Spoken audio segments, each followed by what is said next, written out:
United Artists Cable is proud to present the 1991-92 season of Hoosier Hoops. Tonight, the Mount Vernon Marauders take on the Arabians of Pendleton Heights.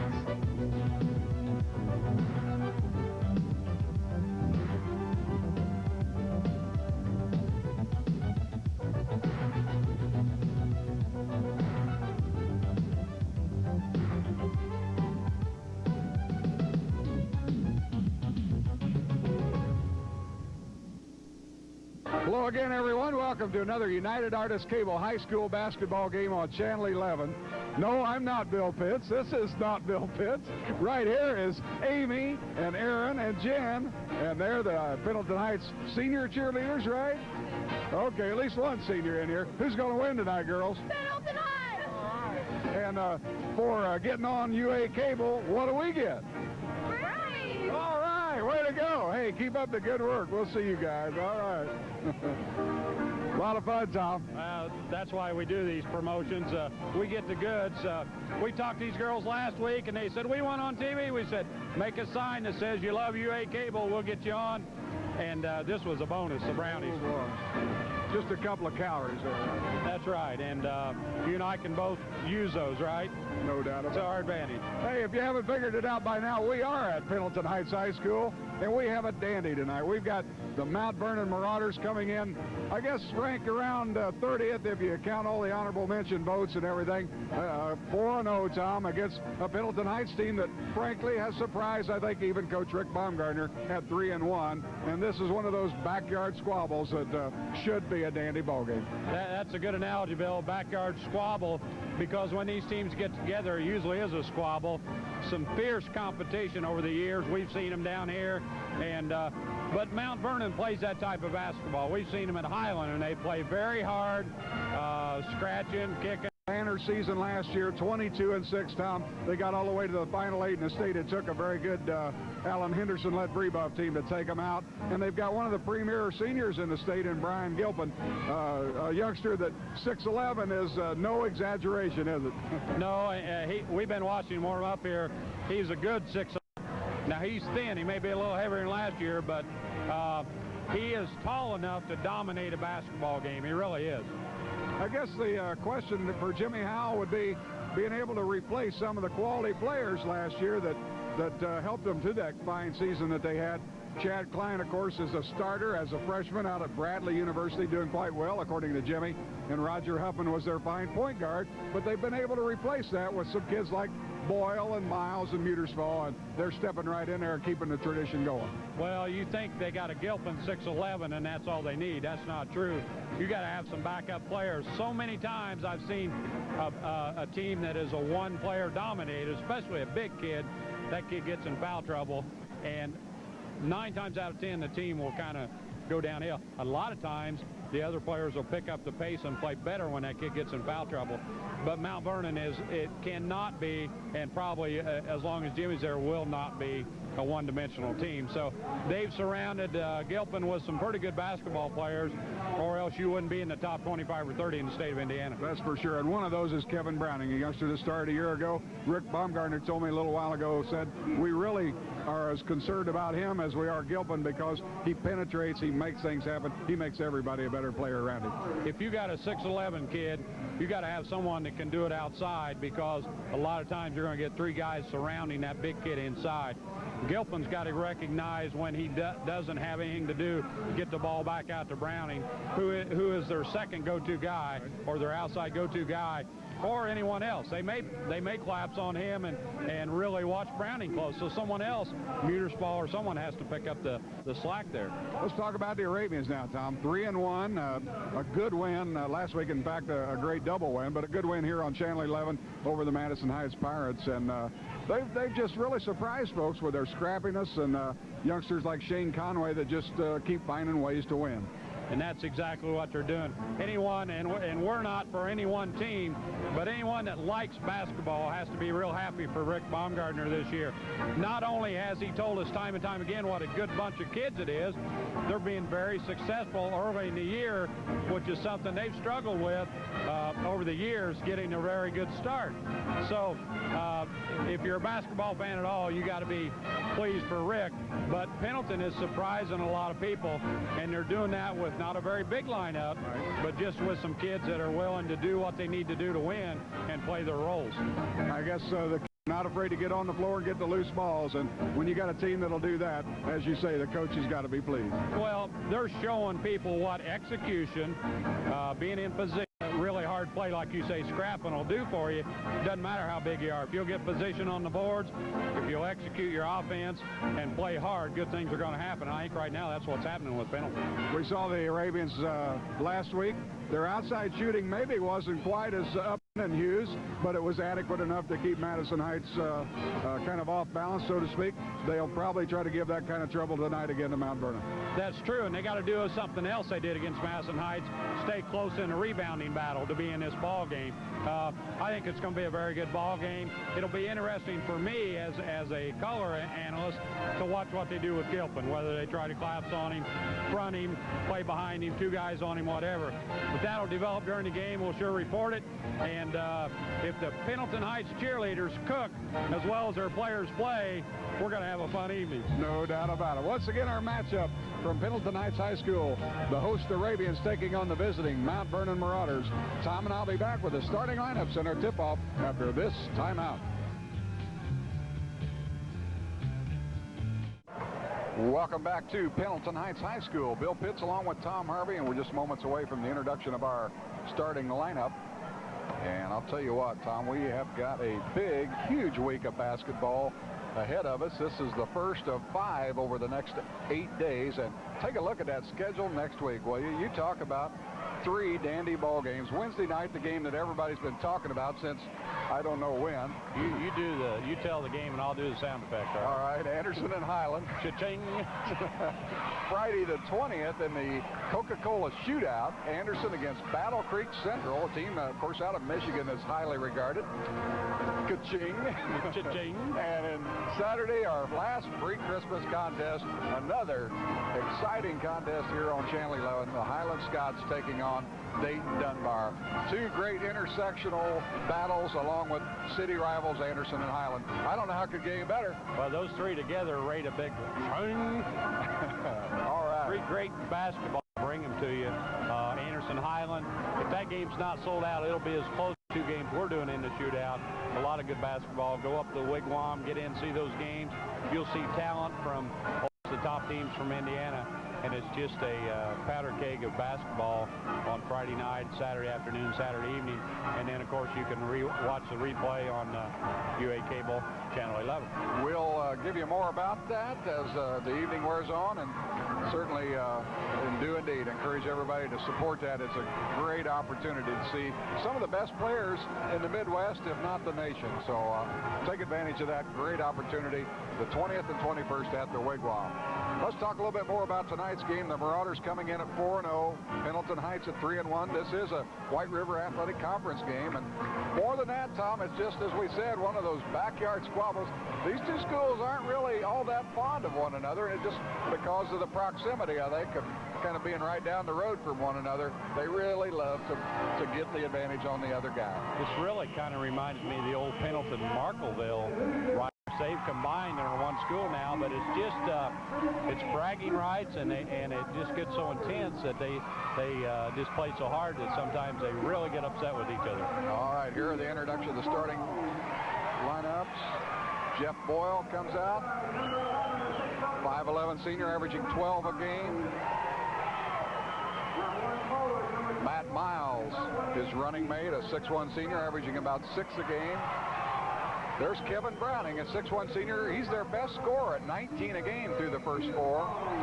Their three-point shooter is Gabe Muterspaugh, number 32, a 5'11" senior, averaging 11 a game.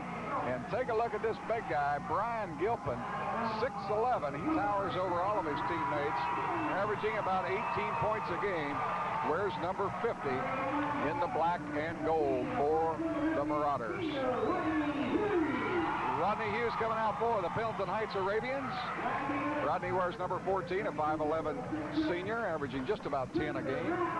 Here's Matt Broughton, a junior, son of athletic director and football coach John Broughton, a 6-foot junior, averaging 17.3 points per ball game.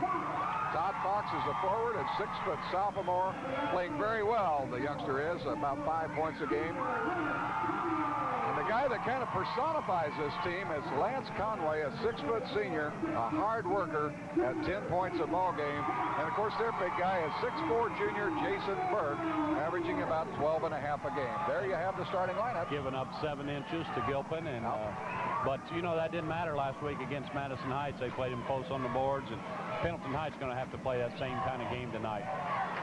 Rick Baumgartner and Jimmy Howell, the respective coaches, once again 2 of the very, very best in the business. And we'll classify them as some of the younger coaches. Absolutely. Of course, Jimmy Howell doing double duty this year. We'll talk more about that. But right now, we invite you to sit back, relax, and enjoy United Artists Cable High School basketball at its very best. Again, it's Boyle, Miles, Browning, Muterspaugh, and Gilpin for the Marauders. Fox, Conway, Burke, Hughes, and Broughton for the Arabians. Ball's in the air, and it's Mount Vernon with the opening possession as they head toward our broadcast location at the north end of the Arabian Arena. Outside is Muterspaugh open. There's the Gilpin. Puts it up. Doesn't get it, but draws the foul. And right away, we see the size kind of pay off, Tom. Yeah, they're going to have to really put a rear end on him and make sure you're right against him so he can't jump very well. That was kind of a long rebound, and it really did bounce right to him, but kind of reminiscent of a miss at Highland last year when he got the rebound, went up wide open. The ball went in and out, and they lost in the last seconds. Everything nails the first free throw. Watching him shooting free throws right before the game, Bill, he's got a pretty good release. Good look at Brian Gilpin, the 6'11" senior. He has a pair of free throws. Mount Vernon owns the early lead at 2-0. By the way, that personal was whistled against Jason Burke. Like Mount Vernon's in a 1-2-2 zone or 3-2 zone. Right, and that is not unexpected. Rick said that's exactly how they'll probably play us, especially our perimeter. There's Hughes from the top. Rims it out. Gilpin quickly heads it up to Browning. Kevin Browning, a 6'1" senior. Boyle works down that right wing, gets it to Muterspaugh now. Pendleton Heights in a man-to-man. Arabians will try to stay right on him outside. 3 is long. Good position by Burke inside. Boyle missed the 3. The Arabians have a chance to get even here with Burke doing a classic job that time of checking off. Had his rear end right up against him. Gilpin couldn't jump. There's Broughton from the corner. The 3 is not there, but Conway right there to stick it back in. Lance Conway ties it up at 2 with an offensive putback. There's Jimmy Howell, and good luck at the fine head coach of the Mount Vernon boys team and the girls team. We'll tell you more about that in a few moments. Browning, hawked by Fox, knocks it away, ball loose. And there, folks, is a good example of the scrapping ability. And the held ball gives Pendleton Heights on the alternate possession the opportunity. That's what we were talking about, playing hard and getting down on the floor after those loose balls. Looked like the Mount Vernon player had the ball, but I think Fox went right down after it and broke it loose and got the tie up, and they got the ball. Broughton from 3 again, nails this one. Matt Broughton's first hoop of the night. The Arabians have their first lead at 5-2 with 6:19 to go in the opening period. Saw Broughton and Hughes' eyes light up when they saw Mount Vernon in the zone. They got to love that. All the way inside, Browning with the penetration. Now it goes down on the blocks to Gilpin, who sticks it in the basket. Brian Gilpin. Not a lot of secret about Gilpin in terms of, you know, being indicating an IU preference as far as his college choice. We'll talk more about that later as Fox nails a 2-pointer. Todd Fox. That's something I thought Todd didn't do enough of last week, is look at the basket. All the way inside was Boyle, and he got in trouble. Now outside, Muterspaugh nails a 3. Well, we're off to the races, my friend. Yeah. And to repeat what I was saying there, Bill, last week Fox opened a lot, never did look at the basket. He's got to look at the basket And if he can pop a couple of them, that takes them away from Hughes and Broughton a little bit and opens their game up for them. All right, there's Fox again, as Tom spoke. Gets his own rebound, goes all the way inside and puts it back in. Todd Fox. And oh yeah, I wanted to tell you, if you miss that shot, follow it in. You forgot that part, didn't you? Down on the blocks, Gilpin up over Broughton. Who's got it? Gilpin kept it alive. And there's Browning to give it back to Bryant. And now they'll reload the offense. Or they look for the big guy, don't they? There's Browning with a penetration. Nice move. Broughton can't hang on. It'll be Mount Vernon basketball. I think Matt might have got it right on the kneecap, Tom. I don't know. He's kind of wincing a little bit out there, Matt Broughton. We'll check it out. Muterspaugh short on the three. There's Conway to pick it up for the Arabians. Well, they're not bashful about putting it up, are they? Not at all. The Arabians, and a ball stolen. The Hughes pass picked off by Jeff Boyle. He gets it quickly to Miles, who's fouled by Todd Fox. And Todd had the right idea. Just didn't get there. Just not quite in time. Jeff Boyle over to check out Miles. He's okay. Pats him on the head, sends him up to the line. He'll shoot two. Last time down, Hughes saw the guy with his back to him, threw the pass, and it'd been all right, but the guy turned around just at the wrong time and saw the ball coming and stole it. There's a 6'1" senior. This is pretty much a senior ball team that Jimmy has. And he says we only go about 7 deep, but for a lot of people, that's plenty deep enough.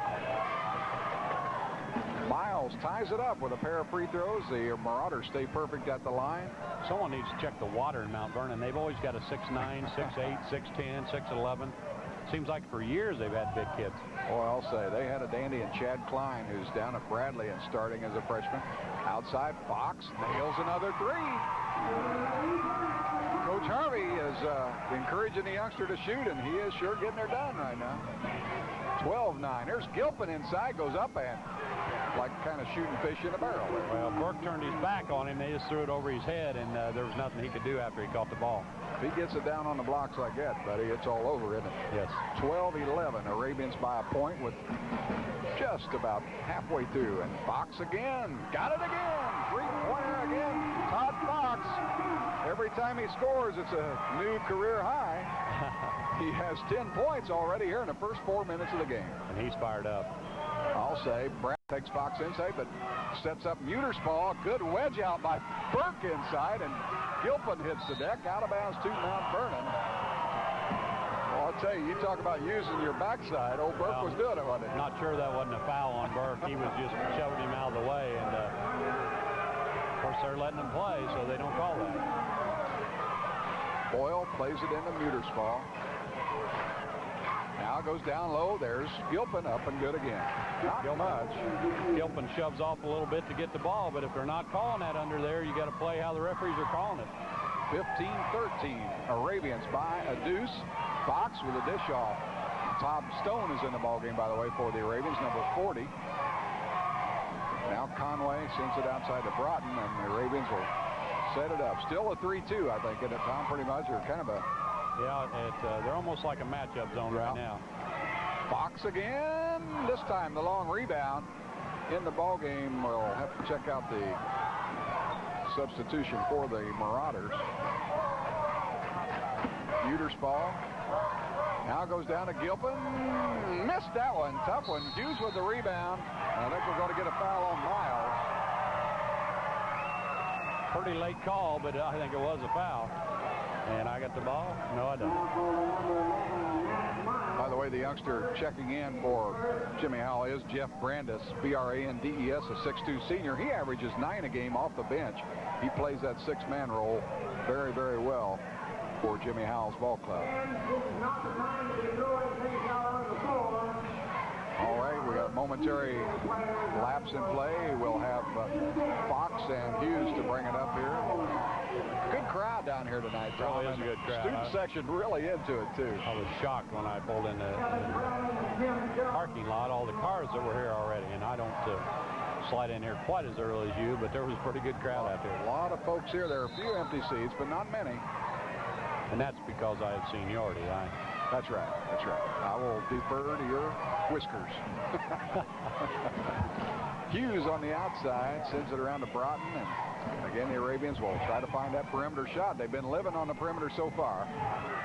Try to go inside. Browning got a hand on it. Who's going to come up with it? The Marauders have it. Number 40 in the contest, Tim Jones for Mount Vernon. And we got some pushing down inside. Jones got a little blood. Oh, yeah. Yeah, they're going to have to attend to Tom Stone if we can. Stone with a lot of blood on the neck there. And probably, what do you think, maybe a fingernail or something in it? It could be. It looks like it's at the base of his head in the back. That's Tom right there, number 40. He's a 6'4" senior. Seemed like after he saw the blood, then he kind of went down to a knee, and I don't know when it happened or how it happened. Looks more like a NFL substitution right now, because he is dotted with some of that blood from the back of the base of his neck all the way down his left leg. You can see him getting some attention over on the bench right now. We certainly hope he's all right. Think with the right attention he'll be fine here shortly. Yeah, he got hit in the head, and it looks like it's up high on top of his head, and probably caught an elbow, and you know, he didn't even know he was bleeding, so I don't think it's too severely cut. A head injury will just pour blood, and a lot of times you don't even need stitches. But he may be a little faint just from seeing his own blood. All right. I would be, wouldn't you? I'm not laughing at him. I know how he feels. There's Brandis from the outside. Jeff Brandis in the scoring column. We're all even at 15. Great first quarter here with 6 minutes having elapsed. We're tied at 15. Young Stone heads for the locker room. We'll update you on his condition as we get it. I don't think it's anything real serious. Hopefully. All right. Again, the Arabians trying to get the job done on the outside, and young Todd Fox is getting it done. The sophomore has 12 points to lead all scorers, and again, Pendleton Heights up by a pair. There's Gilpin inside with Burke pressuring him. Pendleton Heights scrapping hard on defense. Marauders doing a good job of sending that ball around, looking for the pass down inside. There is going to be a reach-in foul. They may have gotten Lance Conway on that one. Yeah, he was guarding his man from behind, and when you reach around like that, whether you foul him or not, they're going to call that. Be the first on Conway, third on the Pendleton Heights Arabians. Remember the new rule? It takes 7 to get you in the bonus. So we're quite a ways away from that. Ball knocked away by Fox, but recovered by the Marauders. Browning goes down inside. A little turnaround by Jones is long. Gilpin just kind of volleyballs it back to himself and sets up Browning for the bucket. Kevin Browning's first 2. Tied at 17 with 1:10 to go in the first period. Great to have you with us on United Artists Cable, Channel 11. High school basketball at its best. Conway, now Hughes with the clock ticking down under a minute to go. Rick Baumgartner barking out some instructions. Hughes, oh my. Rodney Hughes worked his way underneath. His first 2. Rick must have taught him that, because Charlie never had that move. We're going to have to lighten up on old Charlie. No, let's talk about Charlie Hughes, Rodney's dad. Good friend of ours, and we enjoy kind of needling him just a little bit. And he always takes it real well. He enjoys us needling him a little bit. Clock down under a half a minute to go. Mount Vernon trails by a deuce. Again, works that weave across the foul line extended. Clock now at 19 seconds. There's Gilpin. Now Browning. Penetration. Nice little running under, but Burke there to capture it. The Arabians will have a chance with 10 seconds to go. Rick Baumgartner barks out one shot. Broughton all the way inside. Gets it to Burke for a baseline runner. Not there. Gilpin, will he get a shot off? No siree. A good first quarter is in the books. The Pendleton Heights Arabians own the 2-point advantage at 19-17. We'll be back with quarter number 2 after we take this timeout.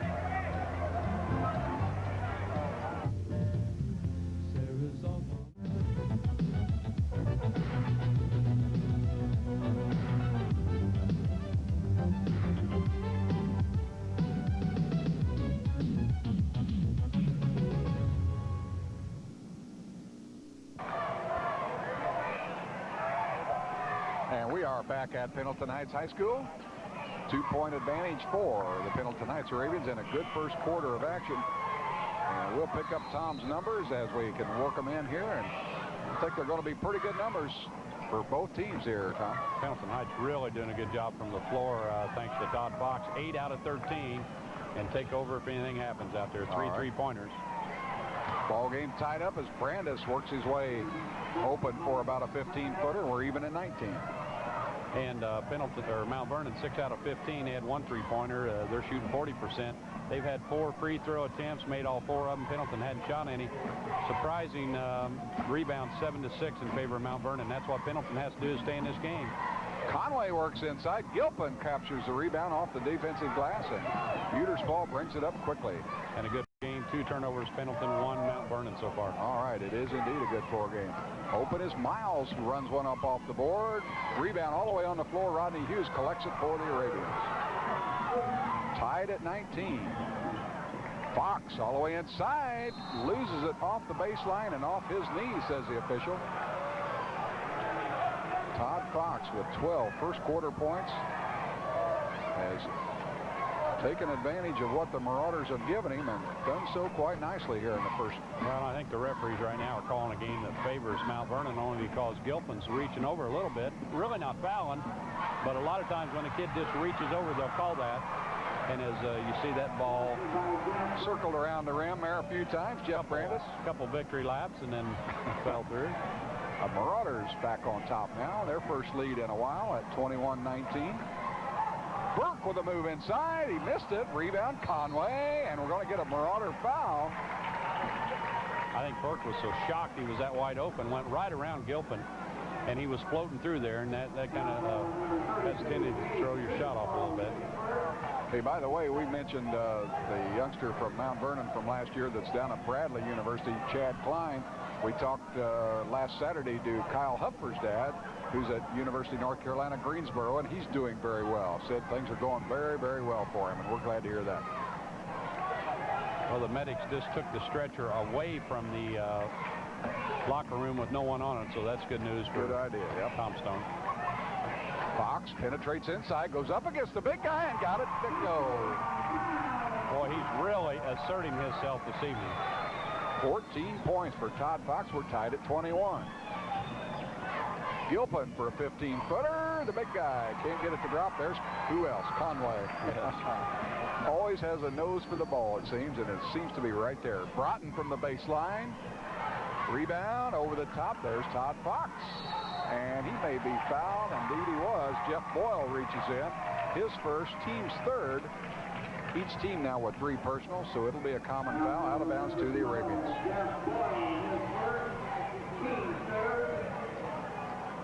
You know, we mentioned Jimmy Howell doing double duty this year.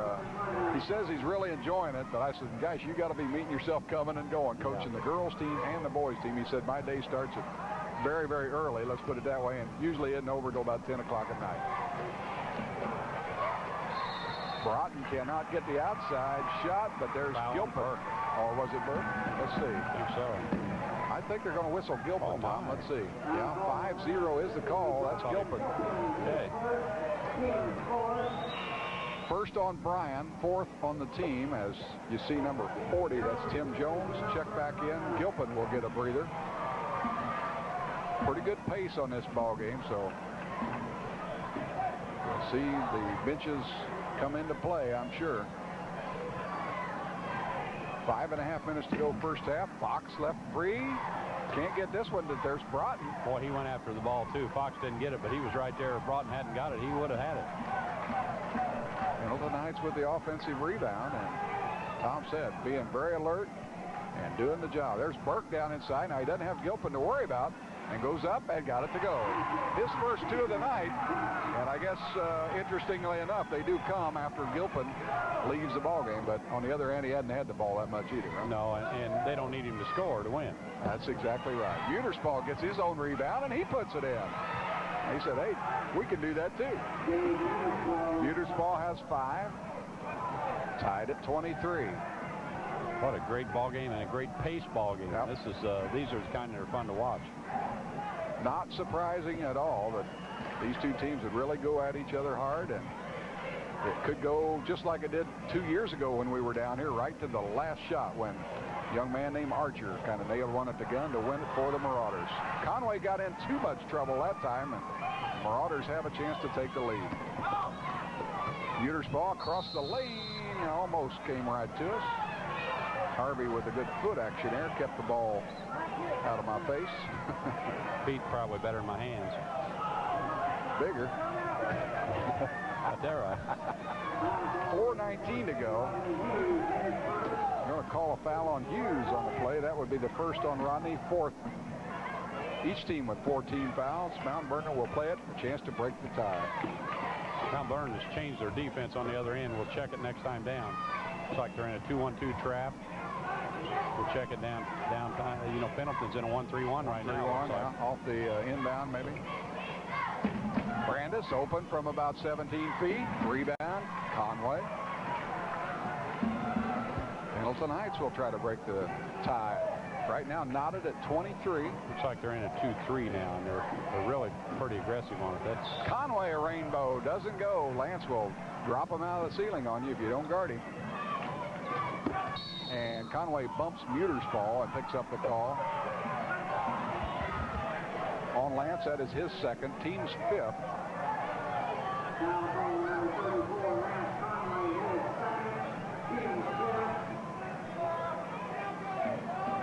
Jimmy Howe was telling us about that girls team's already played 9 games, and he says it's really fun. I'm enjoying it. I didn't ask him if he thought he'd do it beyond 1 year, though. Well, that's got to be tough duty. He's got to start early, end late, and we see Mr. Gilpin back in the game. Yes, sir. That young man that takes up all of your picture is Brian Gilpin. There's Muterspaugh. Rebound, Conway. Good position on Gilpin. Broughton lets fly. Has a block by Gilpin. Got out on him well. Matt had one stuffed.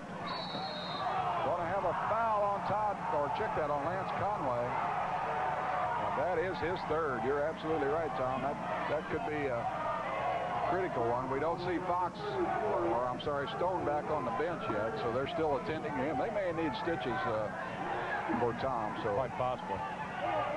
You know, the other thing is he gets out there and starts running and it speeds up his heartbeat, and it could be pumping blood. Gilpin breaks the tie with a little 8-foot turnaround. You know, right now they're counting on Conway to help with Gilpin, and he's got 3 fouls. He can't get very aggressive. Conway breaks the pressure to Hughes. Fox will take the 3. Looks good. Had it right on line. Once again gets his own board and sends it down to Conway. Conway gives it up to Burke for a little hook shot. The big guy bothered him in there that time, for sure. 2:45 to go in this first half. If you're going to go up on him inside, you might as well jump into him, see if you can get the foul. Yeah. Because he's going to stand back and block your shot if you don't. Kevin Browning penetrates. A little 12-footer is up and good, and that's exactly what he jumps well. What Rick Baumgartner was concerned about. We're going to have a timeout. Pendleton Heights has fallen down by 4. As Coach Rick Baumgartner will talk it over, and well, he should, as a little surge there for Mount Vernon, and you know, Conway got that 3rd foul, and he has to back off a little bit. Stone's not out there and available because of the injury. And does Burke have a couple fouls? No, he just has one. So they're going to have to rely on him to help stop Gilpin. But as you see coming up on the screen here in just a minute, we've got some great games for you next week. Anderson-Highland, a classic battle this year, as usually always, but a little more intensity. Both teams in the top 5 this year. And then Anderson against a very big, strong, talented Battle Creek Central team. Friday night, December 20th, and Saturday night, December 21st, Highland against Dayton Dunbar. And those games are at the Wigwam. Come on up and see them, all 3 of them. Yep, tickets still available for the City Battle. Rent up there. That's right. We're going to just kind of camp out up there over the final 3 or 4 days before our holiday break-off. Ball is now ready for play. Pendleton Heights is going to be in trouble getting it in here, and they have a 5-second violation. And it'll go to the Marauders on the turnover. And Tom, I guess I'm wondering, open inside, Browning puts it up and in. Pendleton Heights. Well, this referee has evidently got a date after the game. He's wanting to get this over with.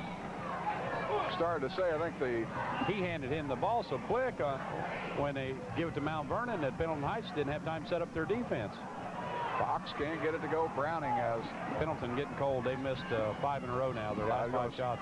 I started to say the lull was as much Pendleton Heights lull. There's a ball inside.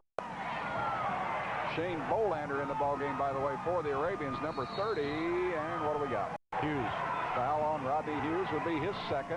Boy, the way they changed in the last 2 or 3 minutes. You're in a 1-and-1 already. Pendleton with their 17th foul. 150. Jeff Boyle at the line for Mount Vernon. Boyle averages in double figures. The Marauders have 4 players through their first 4 games in double figures. And Jeff has his first point of the night. And Mount Vernon can stretch the lead to the largest that either team has enjoyed at 8 with this one, and he does. 31-23. And we're on, I think, a 10-point Mount Vernon run now because the Arabians led it 23-21, I do believe. And now they're really trapping out on the half court. It's almost like they flipped the switch and got real aggressive, changed zones to 2-3 and got real aggressive. Nice pass from Burke down to Bolander, and he draws the foul. We'll check out the call. It looks like Brian Gilpin. They pick up his second foul on Gilpin. Well, do you take him out? No doubt about it. He just runs over. He knows he's going to the bench with 2 fouls, a minute 30 to go in the half. Bolander at the line. Bolander plays on the reserve teams because forced into action because of Conway's 3 fouls and Stone's injury. Has not seen much varsity action this year and can't get the first 2 to go right here. Good look at those pretty Pendleton Heights cheerleaders. Oh, I'll tell you, that fudge, or that those brownies, I should say, were awfully good. I'm going to get all over one of those here in a minute. Sure do appreciate Amy and Aaron, their friends, for helping us out. 31-24 now. Nice move by Browning inside. Fought for. There's Fox, takes it away from Kevin Browning. And Pendleton Heights has it with a minute 17 to go. Again, the trap. Gets Hughes in some trouble. Turned over, and here comes Brandis. Will get the easy one up and missed it. Rebound, Broughton. And guess what? Hughes hustled back so bad he bothered that shot, Bill. Looked like a bunny, but good hustle. Rodney Hughes gets it to Burke. Jeff Burke nails the jumper. Arabians trying to make hay with Gilpin sitting on the pine with a couple of fouls. Back to within 5. 31-26. Lost out of bounds. Crowd into the ball game for the Arabians now. That's only, I have them for only 2 turnovers the whole half, that being the second one there. Fox will play it again. It's end-to-end pressure. Comes all the way across to Bolander. Well, you give up that dribble against that trap, and you better have something to do with the ball. You better have your friend nearby, hadn't you? Fox gets it inside, down low to Bolander, up and missed it. Rebound, Burke puts it in. Jason Burke with his second quarter basket. And it's back to a 3-point game. 31-28 with 20 seconds to go in the half. They're going to play for 1 shot, I think. Broughton trying to draw the offensive foul. Clock now down to 12 seconds and counting. 8. Muterspaugh with the weave. Now it's down to 4. It's going to have to go up. There's Browning, and he got it with 1 second to go. That's going to do it. Mount Vernon worked it for the last shot, and Kevin Browning knocked it down. A very, very fine first half is history, and Mount Vernon with a good second quarter. 16 points while holding Pendleton Heights to just 9, and they reversed a 2-point deficit up to a 5-point lead. 33-28 is our halftime score. Mount Vernon on top with some statistics and a look ahead. This timeout.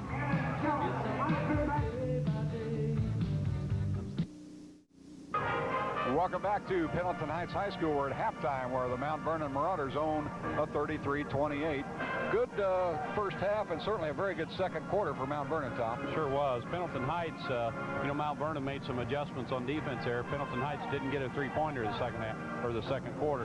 What Pendleton Heights did do well, they out-rebounded them 11-7 the second quarter. Pendleton Heights now leads in rebounds 17-14, so they did a good job there. Gilpin out of the game a little bit. That helped them, but they were close after the first quarter anyhow in rebounds, so they're doing a good job there. They went a little bit cold. Seemed like they tried to take the ball inside a few times, and shots, they weren't falling, so they are now shooting 12 out of 28, three-pointers, 43%. Mount Vernon 13 out of 31. They've got one three-pointer, as you see there, and they're 42%. So pretty close on the shooting percentage, pretty close on field goals made. Pendleton has an advantage there with three-pointers. Mount Vernon advantage. They've outscored them by 5 at the free throw line, hitting 6 out of 6, and Pendleton only 1 out of 2. Turnovers really not a factor, except that Pendleton Heights got 3 pretty quick in a row in the second quarter. They have 5 for the game, and that's a good halftime average. You'd like to have somewhere around 10 a game. Mount Vernon, the exceptional, 2 turnovers. That's great. And one of those was on a mishandled pass late in the second quarter. So they played an exceptional floor game so far. No question about it. I'll tell you, it's been kind of a chess game. Both coaches trying to take advantage of what the other team's given them. Early on, Pendleton Heights with Fox had 12 first quarter points. Then that kind of got closed down, and so they started trying to go down inside. As you said, with Conway in foul trouble and Stone with the injury, that did force them a little deeper on the bench than they might have otherwise gone. Yeah, and I thought Fox being that hot might have opened up the rest of the offense for him and opened up Hughes and Broughton and those things, but Mount Vernon switched their defense up. They started out in that 3-2, and it was getting some shots outside, so they went to a 2-3 trap, and what helped them on that, they were quick to the ball on that trap. If the pass went to the other side, they were right out quick to it, and I think you got some scoring for us here. Yes, I do. Hey, there's the individual scoring. Gilpin leads the Marauders scoring with 10 points. Kevin Browning, who nailed that last hoop right before the end of the first half, checks in with 8. Mount Vernon also with 6 from Brandis, 5 from Muterspaugh, 2 apiece from Boyle and Miles. For the Arabians, 14 from Fox. What a ball game he's had here in the first half. Burke with 6. Broughton with just 1 basket, a 3-pointer, 2 apiece from Conway and Hughes, and 1 from Shane Bolander. Rounds out the Pendleton Heights scoring. A good first half, and there's a couple of or 3 of the younger folks in attendance that are, you know, I can see right now in about 10 years these girls are going to be making us brownies and holding up signs, because that's probably some future cheerleaders here at Pendleton Heights. Great shot by our producer Bob Poplin, our camera people tonight Todd Hansen, and help me out. You're on your own. Yeah. Charles Black. Right? There you go. I knew I'd come up with it. If that's not his name, we'll get a change. Yeah, we'll straighten it out. Right you are. All right. Hey, we do have some great games coming up. We'll tell you about those in a little bit later on. We do want to remind you that tomorrow night, Saturday night, if you will, we will be at the Pirate Palace. Our first trip out there this year. We've seen the Pirates a couple times, but they've been at the Wigwam or down here at Pendleton Heights. We'll see them at home in an Olympic Conference game against Connorsville. They've got back-to-back Olympic Conference games, so they'll have 4 conference games under their belt at the end of this weekend, which is quite an unusual feat considering you're so early in the season. But we'll see the Pirates and Connorsville's Spartans, and that should be a good one tomorrow night. And Bill, I think we need to mention, just for people that plan, that to rearrange our schedule to do the shootout, we will not be doing the Ellick and LaFell game next Thursday night, right. And we will not be doing the Madison Heights Lawrence North game next Saturday night, the 21st. So if you folks were going to be a little lazy and stay home and then try to catch it on the tube, get your lazy butts out there and see the game, because we're not doing it. All right. Halftime once again. Mount Vernon up by 5 over Pendleton Heights, 33-28. Tom and I'll be back with the second half of action after this timeout.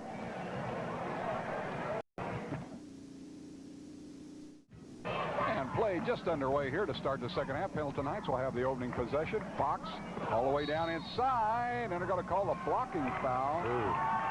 On Tim Jones. Tim thought he had good position. My friend, you had a good look at it. What do you think? I think he had pretty good position. Didn't seem to move, but Todd Fox took it right into the basket. You know, they're starting the second half without Gilpin. He must be very prone to foul trouble. Fox turns down the outside shot. Again, the Marauders look to be back in that 2-1-2 or 3-2, if you will. You know, Gilpin may not be as quick on that trapping zone, so they may want... Offensive foul this time will go against number 24, Todd Fox, his second. Oh, we had the other referee underneath that time, and he saw it a little different than... I thought the first one was more of a charge than that one. By the way, got one call, lost one. We can update you a little bit on the fortunes of one Mr. Tom Stone. They talked about maybe trying to shave the area around the cut so that they can get a better look at it to see exactly what they're dealing with. It is in the hairline, so it's difficult really to get a good They're having trouble finding a razor. They've got the spackling, but they can't find the razor. Pendleton Heights stays with the 1-3-1, it looks like, Tom, here to start this second half. Outside three is up and good by Boyle. Jeff Boyle has 5, his first basket of the game. And they continue to put pressure all over the court. That's what caused those 3 turnovers for Pendleton in the second quarter. And Mount Vernon wants to take advantage of that if they can.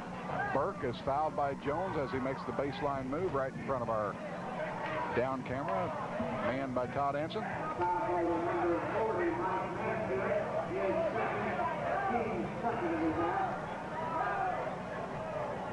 Fox will trigger. Sends it way outside to Conway. Now goes inside. Fox can't pass. He just keep couldn't the handle. A little bit behind him. He had to reach one hand up and just couldn't control the ball. We're a minute into the second half of action, and Pendleton Heights is now down 8 as Mount Vernon tries to continue a streak of wins they've had of late over the Arabians. Rebound is to Conway. Conway just once again always seems to be around that basketball. Yeah, and he was guarding Browning when he went for the shot and went down, got position, and got the rebound. Conway inside, gets it up and in. Talk about some good hands. That ball was going out of bounds. He reached out and caught it, and bless you. Got a case of the sneezes there. Sorry about that. Probably catching all that stuff I've had. Browning inside. Rebound, Arabians. They can cut into a 6-point deficit now with a hoop at the north end of the Pendleton Heights Gymnasium. Broughton lets fly from 3. Rebound. It's going to be a rebound foul on Todd Fox. That will be his 3rd. So Pendleton Heights now beginning to get into some rather significant personal foul problems. Conway with 3 and Fox with 3. Seems to me that Broughton rushed that shot a little bit. Maybe one more pass and back to him. He'd have been a little more open, but Brian Gilpin in the ball game for the Marauders now. The leading Marauder scorer with 10 points. Here's the ball turned over as Boyle tried to get the pass back, but he keeps it alive, and Browning's going to get an easy one up and got it. Boy, Muterspaugh, nice job by him there. He caught the ball in midair and saw the corner of his eye. Browning cutting for the basket on the turnover and got it to him for the layup. Once again, it's an 8-point Mount Vernon advantage at 38-30. That's what kills you. You create a turnover, and then all of a sudden... Burke with a nice move, but can't get it to go. Boy, he did a good job of using the rim to protect him from being blocked. But you create a turnover down there instead of having the ball, then it gets turned back over for a wide open layup. Good block out in there. Ball will be still Mount Vernon basketball. There's Lance Conway. Fine senior performer for Rick Baumgartner. The ball comes into Gilpin. Now outside is Miles. Pendleton in a man-to-man. Burke got the job of stopping the big kid.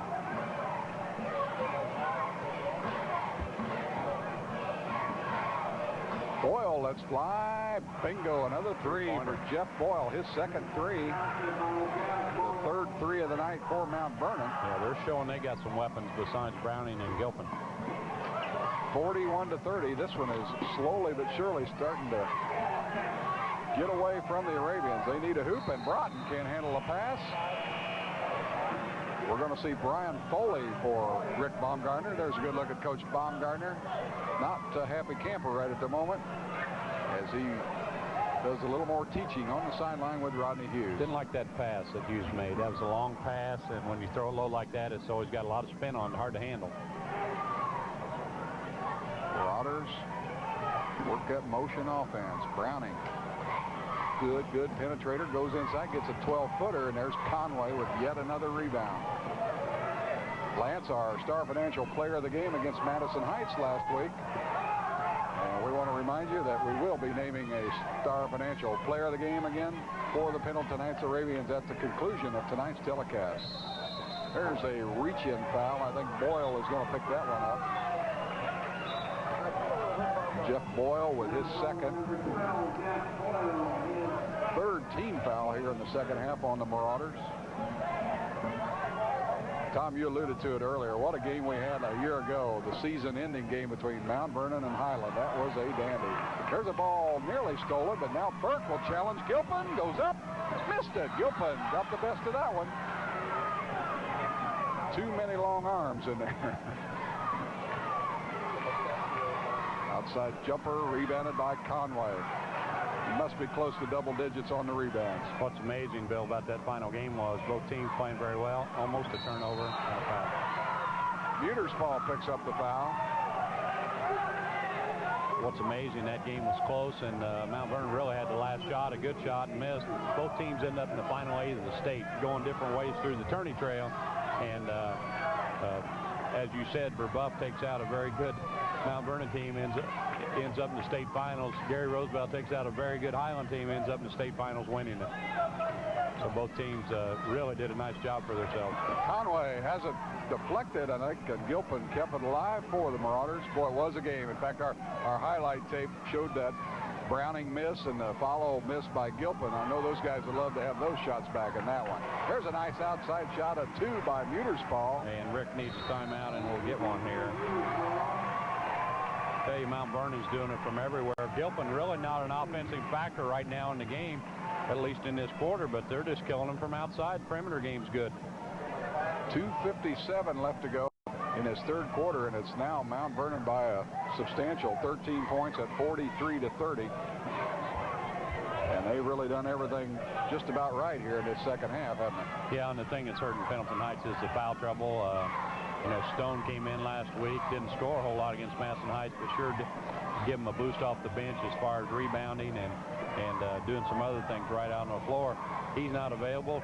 We got guys with 3 fouls: Todd Fox, Lance Conway, Rodney Hughes has got 2. So their depth has taken a leave of absence on them right now because of foul troubles and injuries. All right, we're about set to go now. Pendleton Heights has got their work cut out for them.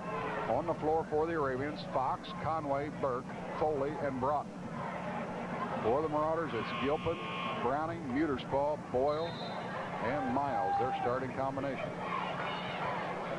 Pendleton Heights says, after a great first quarter of 19 points, they have really found the tough going. There's Burke from the free throw line. He nails the jumper. Jason Burke has 8. How they needed that. They had missed 4 in a row after making a couple, and 5 in a row run of misses. Is that a foul on Broughton, I think? Well, they're looking at Foley. Take a look and see. Yes, you're right. It is Brian Foley, says the official. First on Brian. And I believe the third on the team. So it'll be a common foul out of bounds to Mount Vernon. You see Burke kind of leaning on Gilpin. Gilpin with his hands in the air. Both coaches are up. Down inside, nice move. Boyle. And I really think, Bill, we'll have to ask after the game that Hal was trying to get Gilpin's attention, say, come over here, we got another play, and that's one of the better plays we've seen. Broughton sends it inside to Conway, who gets it up off the glass for 2. Conway with 6. Again, an 11-point lead. The Marauders have led by as many as 13 on 2 occasions. Right now, it's 45-34. Mount Vernon has the big weapon in Gilpin. And the big guy, like a lot of them do, make a mistake and put it on the floor. There's Browning inside. He doesn't get the basket to go, but he draws the foul, and that will be 4 on Todd Fox. And we still have 2:01 left to go in the third period. So this is dire straits. We're going to see Stone back in. And that's a good sign, Tom. Great to see him check back in. He will get a hand from the Arabian cheering section as he comes back. The young man was injured in the very first period of play. You saw the blood all over the place. It was just a head wound that they got that stopped, and he's right back in there, and they need him desperately right now. I'd be surprised if that wasn't a bony elbow from Mr. Gilpin that did that. I wouldn't be surprised. That's about where, when he sticks his out, he would hit Tom Stone, excuse me. Browning at the line. Has 10 points. That's the first free throw Mount Vernon has missed. Pendleton Heights has only been to the line for, what, 2 all night long, I think. Yeah. And that was Bolander, who, as we mentioned, is a normally a reserve player, but pressed into action because of the injuries and the fouls. Browning with 11. The lead is 12 as Mount Vernon applies the pressure in the backcourt. This is Tom Stone. You can kind of see the area on the back of his head. He's probably a little hot. They messed up his due. Here's a ball as a triple team taken away by the Marauders. Gilpin came up with it. Now Boyle will bring it up. Broughton in some trouble with 3 Marauders around him. Gilpin down inside for a little jump hook. Rebound. Foley is fouled by Boyle. On Jeff, that is his third. Jeff Boyle, the team's 5th. Intense look on the face of those cheerleaders, and right now they know they've got to have some outside shooting by the Arabians to get them back into this thing. Conway clears it and then throws it away. And Rick Baumgartner again wants a timeout. That's the case when he wasn't in control when he made the pass. And, you know, when you're flying through the air and not got your feet planted and you make that pass, you got to have somewhere to go.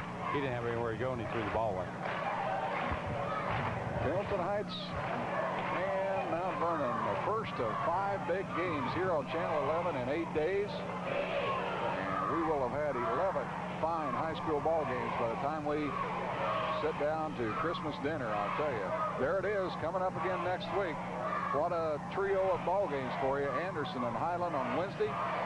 Friday night, Anderson and Battle Creek Central. And we'll cap off our pre-Christmas schedule with the Highland Scots and Dayton Dunbar. The latter 2 in that Coca-Cola shootout at the Wigwam. 10:30 is airtime each night, but we encourage you to get to those ball games and then come home and watch them on Channel 11. There's John Broughton, the fine athletic director here at Pendleton Heights. We want to thank him and, of course, Principal Lauren Skinner. They always accommodate us so very, very nicely. We appreciate that very much. Mount Vernon will play it with 1:20 left, and they're going to call who? Officials kind of talking that one over. I think it will be Broughton. 2-2. Matt Broughton, his first foul of the night. 15 fouls, so we're still not in the 1-and-1. 46-34. Pendleton Heights has really struggled offensively since the opening period. A change of defense just turned the game around, I really think, Bill, for Mount Vernon in their favor. Nice back cut. And a good job. Browning gets it up and in. Stone did a good job of recovering on that and helping out, but Browning made a tough shot there. Stone trapped in the backcourt, sends it all the way over. Broughton will take the 3. They need it. Can't get it to go. Stone battles Gilpin. Gilpin sends it back inside to Browning. Mount Vernon very much in control of this basketball game with 50 seconds to go in the 3rd period. They got their high offense, it looks like, Bill. Down low, Gilpin will get an easy one. No, he missed it. I think he bothered by Stone from behind. May have deflected it slightly. He must have. That was an air ball on a layup. Never hit the rim. Might have bashed that one. Burke. Conway. They need Lance. Got to help him offensively. There's Hughes will take the 3 and get it. Rodney's first 3 of the night. Pendleton Heights desperately needed that basket. Much better ball movement that time against the Marauder defense. They'd like to get the ball back under 10 points here, but looks like Mount Vernon's going to try to take the last shot. Clock down to 5 seconds to go. Muterspaugh can't get it. Rebound Pendleton Heights. Can they get a shot off? Broughton cannot get it away in time. And And what was a 5-point halftime lead, Mount Vernon has pushed up to now an 11-point end of third quarter lead. 48-37. Marauders on top, back with the fourth quarter after this timeout.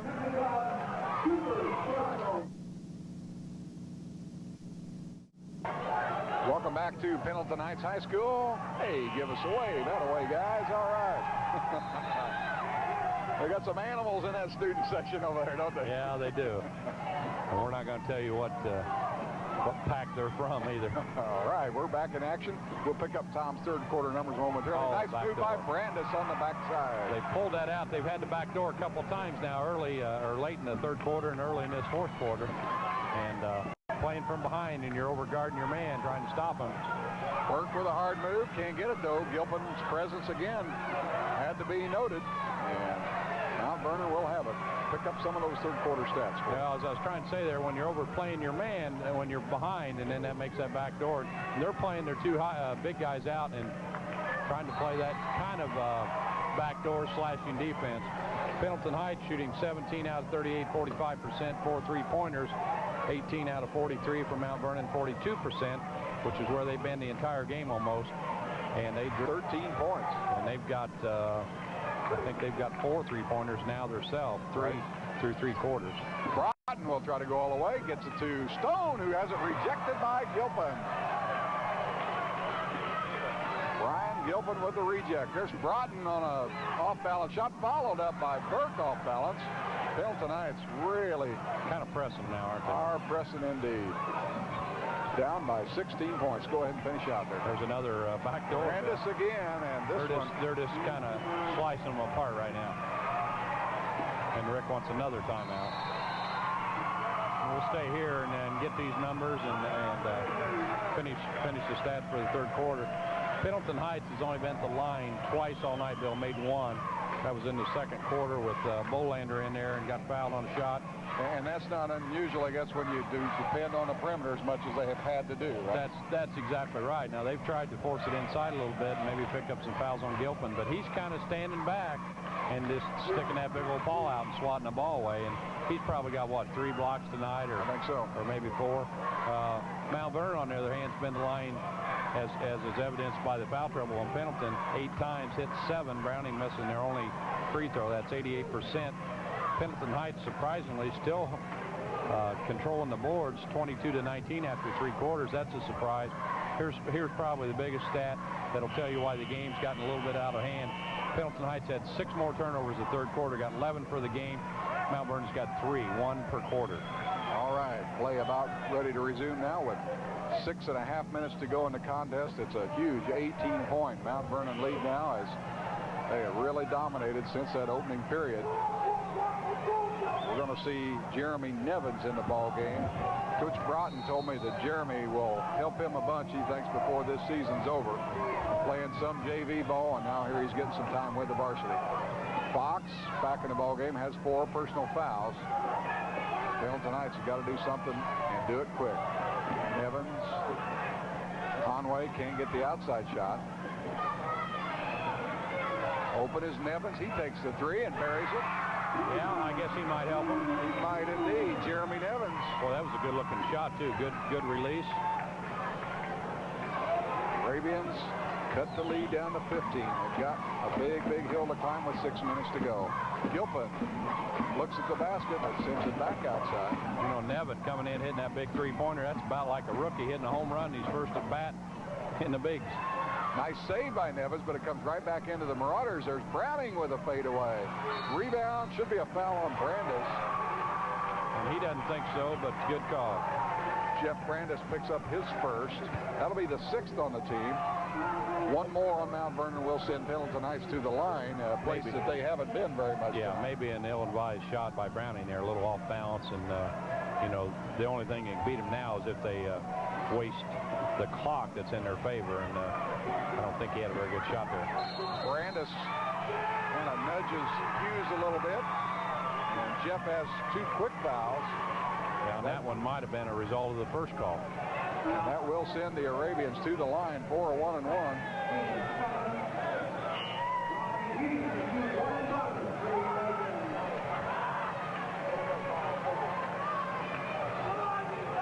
Rodney Hughes at the line.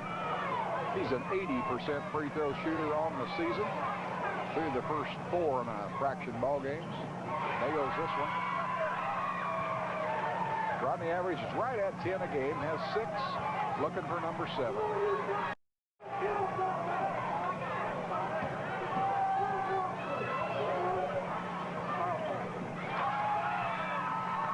Pendleton Heights trying to put together a little run now, and they will show pressure end to end as they have knocked 5 points off of that lead, knocked it down to 13 at 55-42.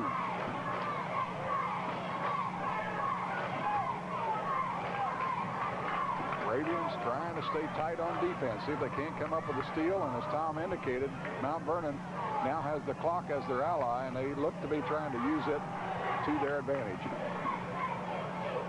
They've been able to get open on that back door a couple of times. I'm sure they'll keep looking for that here on this possession. All the way inside, Browning with a runner, gets that one to go. Very athletic young man, Kevin Browning. He forced the action again, got away with the 10 as he again took another pretty tough shot. And we're going to have an offensive foul call against Jason Burke. Not a popular call with the Pendleton Heights fans. Well, let me tell you what Jason did wrong there. He got the ball, put his head down and dribbled, and when he looked up, there was a guy right smack in front of him. No argument. So, and give that credit to the defense, because that's why Jason Burke had to bring the ball up, because of the pressing defense. He had to get it to a big guy on the inbounds pass.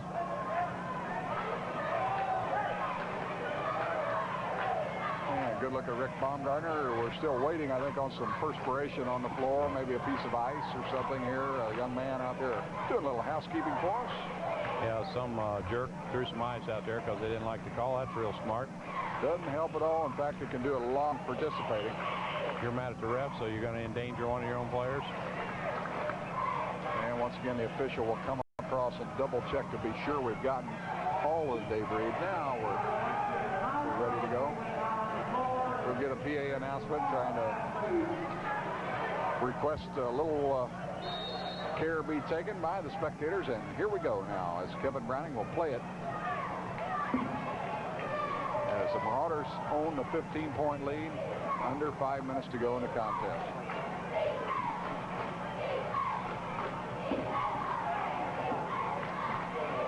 Nice move by Browning inside, up and good. Boy, he is a handful when he gets it going. He now has 17 points. Such a good leaper and so quick, he's hard to defend, especially in a situation where you're having to play tough man-to-man, playing from behind.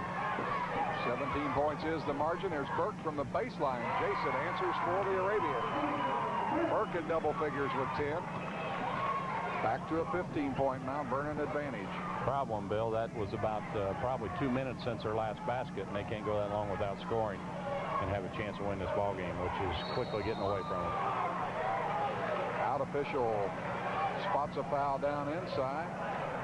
And would that be Lance Conway has his 4th. Pendleton Heights now with Conway and Fox in the ballgame with 4 fouls apiece. Boyle for the Marauders has 3. This is Muterspaugh at the line. Gabe has 7 tonight, his first trip to the line. This is a nice Mount Vernon team. By the way, they will be participants in that Coca-Cola shootout at the Wigwam on Saturday. They will be, let's check out their opponent quickly. They will be taking on the Collinsville, Illinois team. And we've got a foul at the other end now. Let's see. Boy, I'll tell you, did you see what Collinsville did to O'Fallon? And O'Fallon is the team that Highland just beat pretty handily. Beat him 40 points, didn't he? Beat him 40 points, 79-39 in a game over in Illinois. O'Fallon without their big guy playing against Highland, but still, Collinsville has got one of the best all-time records in high school basketball. They're going to be playing Mount Vernon. If you want to see some action, come and see that one. There are teams from Detroit, from outside Chicago, outside Cincinnati, Dayton, Battle Creek. Collinsville, as Tom is alluding to. Jeremy Nevins at the line for the Arabians has 4 now, looking for number 5. Just has all the earmarks of a great, great opportunity to see some of the very best teams and individuals. I think some 18 or 20 Division I prospects. There's a ball lost out of bounds. It'll be Pendleton Heights basketball. 60-46, Mount Vernon trying to hang on now to a 14-point lead. As Nevins will take the three and can't get it. Rebound. Conway will go up on Gilpin. Cannot get it up over the 6'11 youngster. With any accuracy anyway. Trying to draw the foul, and he had a little contact there, but didn't get the call. It's very clear that even though Gilpin doesn't block a lot of shots, his presence sure is intimidating.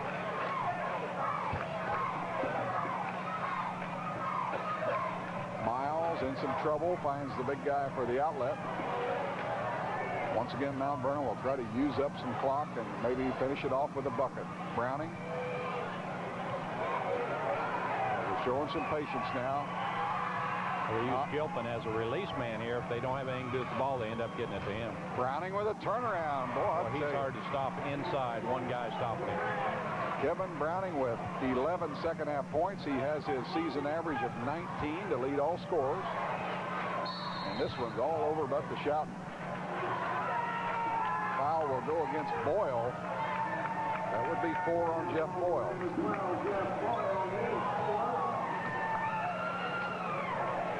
.243 to go, 62-46. Mount Vernon by a big 16 points. Fox, who's not scored in the second half after that 12-point first quarter and 14-point first half at the line. Rebound, Marauders. Mount Vernon will improve to 5-0, playing their 5th straight road game to open this season. They finally have a home game next Friday against Franklin Central, as we have yet another Pendleton Heights foul. Jimmy says we're playing 10 of our first 11 on the road, including a holiday tournament over at Shenandoah where 4 teams will participate 3 nights and play a round-robin series of 3 games apiece in those 3 nights between Christmas and New Year's. That'll get the team pretty tough and ready for the tournament, if anything, will, playing on the road. If they can win under those conditions, they'll be pretty successful. They got a nice team. You're right, Bill. They sure do. Muterspaugh with a pair of free throws. Gabe now in double figures with 10. And he stretches that lead back up to its largest point of 18. Pendleton Heights won't have long to think about this one. They got to go right back as Stone drills the baseline jumper. They go right back to action on Saturday night against Westdale. 64-48. Ball is knocked away and a foul from behind, and that may be the end of the evening for Lance Conway.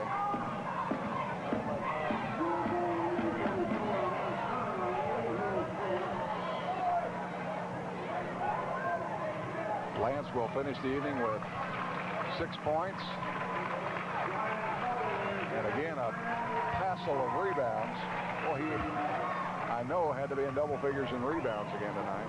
Fouls out with 2:05 left to go in the contest. Both teams over the limit in the 1-and-1 now. Muterspaugh will pick up another freebie. He has 11.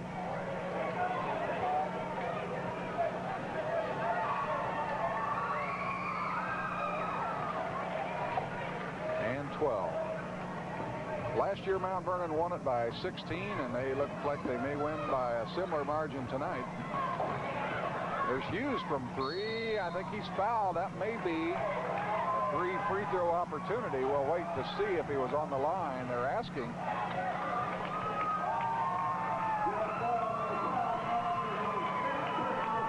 By the way, that was personal number 5 on Jeff Boyle. He finishes the night's work with 13 points. Boyle complained about everyone. Didn't think he had 1 foul. His night is done with 1:55 left to go. And let's see if it is 3 free throws. The Arabians were asking, and it is. Yes, sir. The new rule again comes into play. Fouled in the act of shooting a three-pointer. Jimmy Howell's questioning, I think, Tom, just to make absolutely sure, but that is the call. Rodney Hughes, 2 for 2, make it 3 for 3, and you can kind of stand up there and just let them rip here, huh? Good way to pad your average. I know how you feel about that rule.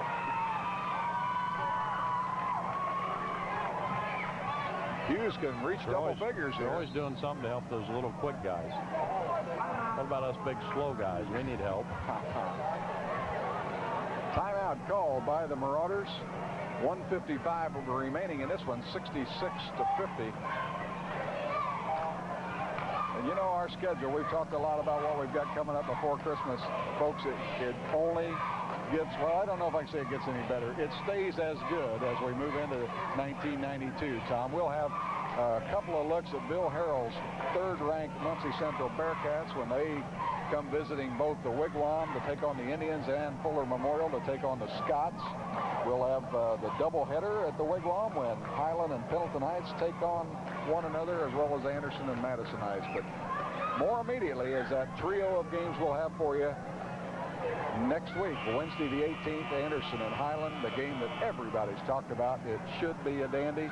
Come up and see it, and then go home and watch us 10:30 p.m. on Channel 11. United Artists Cable, high school basketball at its best. It's kind of a dream season when you think about it, Tom, when you have two highly regarded teams in Anderson and Highland, plus a host of other very strong quality teams in the area, and then you get a chance to look at some of the other great teams from the Midwest. Yeah, and what's amazing, they're both in the top 5. One of them will probably drop out of there just because someone's got to lose that game. That's right. And believe me, toss-up, I think. No doubt about it. Should be Brian Foley's second. 66-51, a 15-point playing out the string here at Pendleton. That's what was a very good first quarter, and maybe first quarter and a half. Mount Vernon really asserted themselves. And Tom, you think it was a defensive change? I think that had a lot to do with it. That's when it